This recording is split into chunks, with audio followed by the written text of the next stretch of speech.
Hello friends, இதெல்லாமே வந்து பார்த்திங்கன்னா நியூ பிளான்ஸ் தான். ஓகேங்களா? கிட்டத்தட்ட வந்து பார்த்திங்கன்னா இப்போ வந்து வாரத்துக்கு கிட்டத்தட்ட 60 பிளான்ட்டுக்கு மேலே எடுத்துகிட்டேன்னு நினைக்கிறேன். கலெக்ஷன் நல்லா இருந்துச்சு, நல்லா மூவ்மெண்ட் நல்லா இருந்துச்சு. இது எல்லாமே வந்து பார்த்திங்கன்னா பீஸ் வந்து பார்த்திங்கன்னா 60 ரூபா. ஓகேங்களா? ஸோ இது எப்படி ப்ரோ வளர்த்துறது, ப்ரோ பிளான்ட் வச்சுருக்கனால என்ன யூசேஜ், ஸோ அப்படின்னு சொல்லிட்டு நிறைய பேர் கேட்பீங்க. பிளான்ட்டுங்கிறது வந்து பார்த்திங்கன்னா ஒரு இதை வந்து பார்த்திங்கன்னா அழகுபடுத்துகிற, உங்கள் டேங்க் அழகுபடுத்துறது இல்லாமல் அதுக்கு வந்து பார்த்திங்கன்னா ஒரு நார்மலான கிடைக்கிற ஒரு நேச்சுரல் ஃபுட்ஸோ அது மாதிரி வந்து பார்த்திங்கன்னா கிடைக்கிறதுக்கான ஒரு வழி வந்து பார்த்திங்கன்னா அது எடுத்து கொடுக்குது. ஏன்னு கேட்டிங்கன்னா, இப்போது உதாரணத்துக்கு இதிலே சொல்கிறேன் பாருங்கள். உங்களுக்கு பிளான்ட்ஸ் பாருங்கள், நல்லா வளர வளர என்ன ஆகுனா அதனுடைய இலையினுடைய வேஸ்ட் வந்து பார்த்திங்கன்னா மீனுக்கு உணவாகும். வேஸ்ட்டு சம்டைம்ஸ் புழு அது மாதிரி நேச்சுரலான உற்பத்தி ஆகிறது. நீங்கள் இந்த மொய்னா கல்ச்சரு அதெல்லாம் வந்துன்னா மீனுக்கு போகிறது நல்லதுன்னுவாங்க. பட் என்னென்னா இயற்கை முறையில் வந்துன்னா அதுவாக ஒரு புழு வகை ஏதாவது உருவாகி அதுவாக வந்து பார்த்திங்கன்னா நல்லா சாப்பிடும். அதே மாதிரி ப்ரோ இது வந்து பச்சை பசேன்னு இருக்குமா, நல்லா வாடாமல் இருக்குமா, சாயில் தேவையா சாயில் தேவையில்லையா அப்படி சொல்லிட்டு நிறைய பேருக்கு ஒரு டவுட் இருக்குது. என்னென்னா நீங்கள் அப்படியே கூட வச்சுருக்கலாம். என்னென்னா லைட்டாக சன்லைட்டோ இல்லை வந்து லைட்டுக்கு போட்டிருந்தீங்கன்னா பிரச்சனையே இல்லைங்க. அப்படி இல்லாட்டி வெளிச்சம், இப்போ நான் வந்து பார்த்திங்கன்னா எப்படி சொல்கிறது, சீட்டு பாருங்கள், மேலே தான் சீட்டு இருக்குது. பட் இந்த சைட்லேருந்து வெளிச்சம் வருது. எனக்கு வந்து வெளிச்சம் வரனால இந்த சைட்லேருந்து பார்த்திங்கன்னா ஓப்பன் ஸ்பேஸ் இருக்கா, வெளிச்சம் வருது. ஸோ அதனால் பார்த்திங்கன்னா என்னோடய பிளான்ட்ஸ் எதுவுமே வந்து பார்த்திங்கன்னா வார்டில் சும்மா ஹெல்த்தியாக சூப்பராக இருக்குது.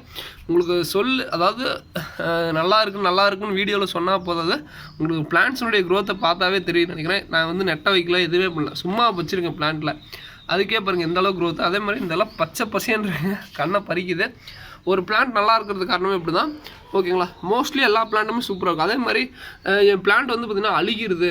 இன்றைக்கும் எல்லாருமே டவுட் வரும், ப்ரோ இந்த மாதிரி பிளான்ட் நிறையா வாங்கியிருக்கேன், அழுகி நாற்றடிச்சு போயிருது ப்ரோ அப்படின்னு சொல்லிட்டு ஒரு சில பேர் சொல்லுவீங்க. அதுக்கு காரணம் என்னென்னு சொல்லிடுறேன். சில பேர் தண்ணி வந்து டேங்க் மீன் வந்து ஆசைக்கு வாங்குவோம், அதுக்கப்புறம் தொட கூட மாட்டாங்க. அவங்களுக்குலாம் தான் கொஞ்சம் பிரச்சனையாக இருக்கும். ஆனால் தண்ணி வந்து பார்த்திங்கன்னா டிச்சு தண்ணி மாதிரி ஆயிரும்.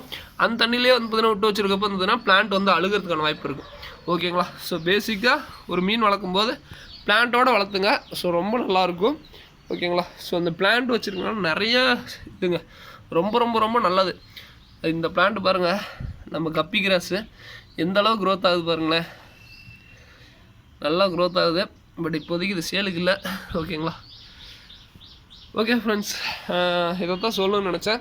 வேணுங்கிறீங்க பிளான்ஸ் வேணுங்கிறீங்க கண்டிப்பாக கான்டாக்ட் பண்ணுங்கள். ஓகேங்களா? ஸோ அது போக வந்து பார்த்திங்கன்னா பிளான்ட்ஸ் எப்படி வளர்த்தணும்னு சொல்லிடுறேன். சும்மா இல்லை ப்ரோ என் பிளான்ட் வந்து நல்லா, நானுமே வந்து பார்த்திங்கன்னா பிளான்ட் ஹார்வெஸ்டிங் பண்ணணும், நல்லா கல்ச்சர் பண்ணணும் அப்படின்னு நினைக்கிறீங்க. ஒரு மண் போட்டு பிளான்ட்டை நட்டு வச்சிட்டிங்கன்னா அது எப்பயுமே காலத்துக்கு கழியாதுங்க. அதே மாதிரி இதுக்குள்ளே குட்டி மீன்லாம் ஓடிட்டுருக்கும், அதுக்கெலாம் எந்த விதமான ஃபீடிங் இல்லைங்க. ஸோ ஃபீடிங்கே கிடையாது, நோ ஃபீடிங் தான். தண்ணியும் சேஞ்ச் பண்ண மாட்டேன். என்னென்னா இப்போ தண்ணி வற்றிருக்கா, அதாவது கொஞ்சம் தண்ணி கீழே இறங்கியிருக்கா, தண்ணி மட்டும் ரீஃபில் பண்ணிடுவோம். அப்படி இல்லை அப்படின்னா தண்ணி மலைச்சாரல் படுற போது தண்ணி அதுவாக ரீஃபில் ஆகிக்கும், எந்த விதமான வேலை இல்லை. அதே மாதிரி இங்கே பாருங்கள், இப்போ இதில் வந்து பார்த்திங்கன்னா பிளான்ட்ஸ் வந்து பார்த்திங்கன்னா அந்தளவுக்கு இல்லை. பட் அதே சமயம் வந்து பார்த்திங்கன்னா மண்ணுடைய அந்த இது பாருங்கள், அந்த ஒரு செலுப்பே இல்லாமல் இருக்கும். ஓகேங்களா? அதே மாதிரி இந்த க்ரோத்து பாருங்கள், மீனுடைய க்ரோத் அதுதாங்க மெயின். அதே மாதிரி இதுக்கு வந்து பார்த்திங்கன்னா தண்ணியினுடைய டெம்பரேச்சரு எதையுமே இல்லை, அதுவாக வந்து பிளான்ட் இருக்கும்போது ஆட்டோமேட்டிக்காக தண்ணி டெம்பரேச்சரு எல்லாமே கட்டுப்படுத்திடும். இதுதான் வந்து ஒரு பெரிய ப்ளஸ்ஸாக இருக்குங்க. ஒரு பிளான்ட் வச்சுருந்தா இதுதான் வந்து பார்த்திங்கன்னா பெரிய ப்ளஸ்ஸு. அந்த இடத்துல வந்து பார்த்திங்கன்னா தண்ணி கூலிங்காக இருந்துச்சுன்னா மேக்ஸிமம் வந்து பார்த்திங்கன்னா அந்த அப்சர்வ் பண்ணிக்கும். நார்மலான அந்த கண்ணாடி தொட்டிலையோ, ஸோ அந்த ஒரு இது ரொம்ப லெவல் ஹீட்ரு போடணும், ஸோ அந்த மாதிரி பிரச்சனைகள்லாம் வந்து பார்த்திங்கன்னா மேக்ஸிமம் பிளான்ட்ஸ் இருந்துச்சுன்னா பார்த்திங்கன்னா தண்ணி சில்னஸாகவே இருக்குது. இன்றைக்கி வந்து பார்த்திங்கன்னா இன்றைக்கி வந்து பார்த்திங்கன்னா சரியான பண்ணி இங்கே, பட் அந்தளவுக்கு இல்லை, ஹீட்டாக தான் இருக்கிற மாதிரி தான் இருக்குது. ஓகேங்களா? ஸோ அதான் சொல்லணும்னு நினச்சேன். இதோட இந்த வீடியோ என் பண்ணிக்கிறேன். தேங்க்யூ ஃப்ரெண்ட்ஸ், தேங்க்யூ ஃபார் வாட்சிங். பிளான்ஸ் வேணும்னா கான்டாக்ட் பண்ணுங்கள். அதே மாதிரி தண்ணிக்கு ப்ரோ ஏன் சரி என்னோட இது வந்து ஈஸி மெயின்டெனன்ஸ் எது ப்ரோ அப்படின்னு கேட்டிங்கன்னா, நான் வச்சுருக்க எல்லாமே ஈஸி மெயின்டெனன்ஸ் தான். நீங்கள் வச்சுருக்கிற அந்த இடம் தான் மெயின், மற்றபடி எதுவுமே இல்லை, அழுகிறதோ அது மாதிரிலாம் எதுவுமே ஆகாது. வேணுங்கிறீங்க கண்டிப்பாக கான்டாக்ட் பண்ணுங்கள். இதோட இந்த வீடியோ என் பண்ணிங்க. தேங்க்யூ ஃப்ரெண்ட்ஸ், தேங்க்யூ ஃபார் வாட்சிங். தேங்க்யூ.